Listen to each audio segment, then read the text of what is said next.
Firefighters are battling to contain heatwave-fueled wildfires that are sweeping across Europe. Flames are still raging across large parts of Spain, Italy and Greece, where strong winds are hampering efforts to contain the blaze.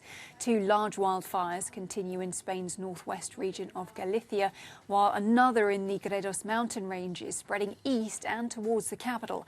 Rail closures and low water levels are causing major transport disruption in Italy and Germany. In France, a glimmer of hope as milder temperatures are helping fire services to regain control of fires that have devastated its southwest region. Well, our international correspondent Annalise Borges is in the southwest of France, and she reports that firefighters there are preparing for a lengthy battle. For the last few days, I've been talking to residents from both areas where these two massive fires have been raging in the region for now a week. And they told me that they are exhausted, but that they have no other choice. This is their land, this is their home, and they must stay and try to help. For the firefighters, is a different story. Of course, many have volunteered to travel here from other parts of the country. I spoke to a man yesterday who told me he told his wife he would be staying here for about a month. They are being praised for their heroic efforts. They are working really hard. They have been working really hard for the past week, and they are bracing for a long fight. However, as you mentioned, the elements seem to be turning into their favor, at least over the last 24 hours or so. Temperatures have dropped significantly here in the southwest of France, and they are hoping that this is a sign of better days to come for these firefighters to control the blaze. Authorities here have also said that this is the first day no one has been evacuated from villages and towns around in this region. 36,000 people had been evacuated before. Earlier today, I went to a shelter where many of these people are still waiting to go back home. And they said that they are quite concerned about their homes. They have no idea of knowing for sure whether or not they are affected by this fire, but they are quite happy, of course, to be alive. All right, well, some small glimmers of hope there, and we will cling to them. But of course, the question is about authorities and action right now as well. And we know that the French President Emmanuel Macron was visiting earlier today. I just wonder, what did his visit mean in practical terms, Annalise? Well, Emmanuel Macron came here to be briefed by local authorities about the current status of the fire, about the current situation, about their needs and about their progress, but also to do something that he does very well, to be close to people, to shake hands, to look in their eyes, to reassure them.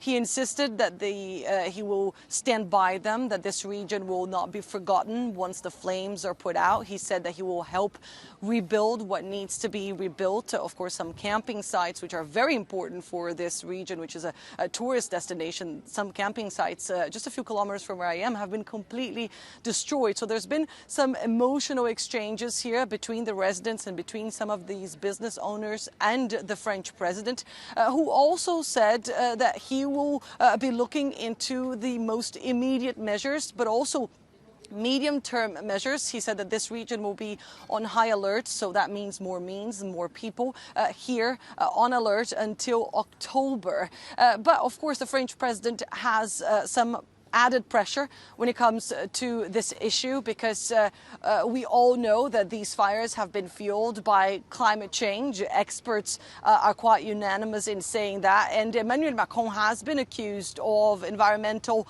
inaction before by opponents, but also by environmental organizations here in France, who accuse him of taking small measures, of not going fast enough nor far enough. I asked the French president about that. He wasn't too happy about my question.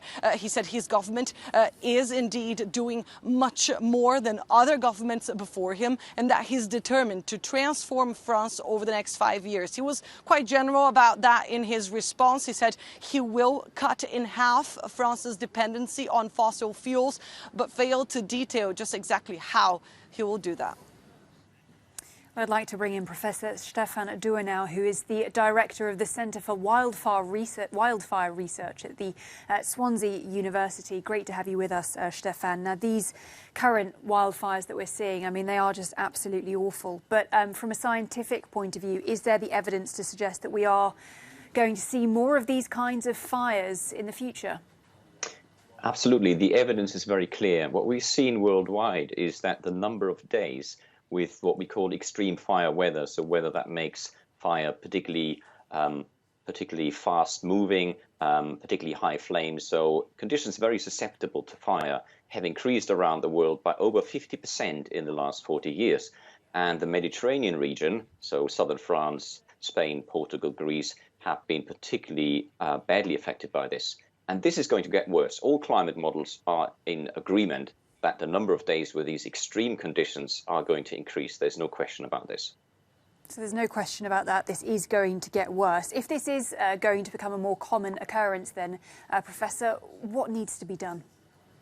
Well, there are a number of things that need to be done, but clearly, first of all, we need to do absolutely everything to reduce the further acceleration of climate change. So that means everything we can do to reduce carbon emissions and ultimately have a net zero situation. The second part, of course, is very well coordinated land management, because it's usually too late by the time you have these extreme fire events. Of course, we can fight them, but it's extremely resource intensive, and very often we are not, at least rapidly, successful in containing those fires. So actually preventing them to occur in the first place is really important. That can be done by what we would call fuel management. So removing dry vegetation from the landscape, especially in near urban areas, for example, is one thing we can do. So that's perhaps in areas that have a little bit more vegetation. But I think London yesterday, for example, is an urban centre. I mean, that was a massive wake-up call, wasn't it? Authorities said that they were stretched to the limit. So what do they need to do in sort of urban areas to make sure that they're not caught off guard in the future, so that they can coordinate more easily? Yeah, this event was a real wake-up call. More buildings destroyed from vegetation fires than in any time in recorded history in the UK. So definitely a wake-up call. However, at least some of the buildings that were destroyed were close to dry grass, relatively dense high grass. It would have been relatively simple. You can see that in the image now. It would have been relatively simple to ensure that that grass isn't actually so dense, so high, and doesn't reach the back gardens. And equally, the back gardens themselves would need to be cleared from very flammable vegetation. This is something that's happening in many countries around the world: Spain, Portugal, Greece, Australia, California, other parts of the US. That's normal to be done. Of course, in the UK, we're not quite used to these extreme conditions, and we were essentially caught off guard.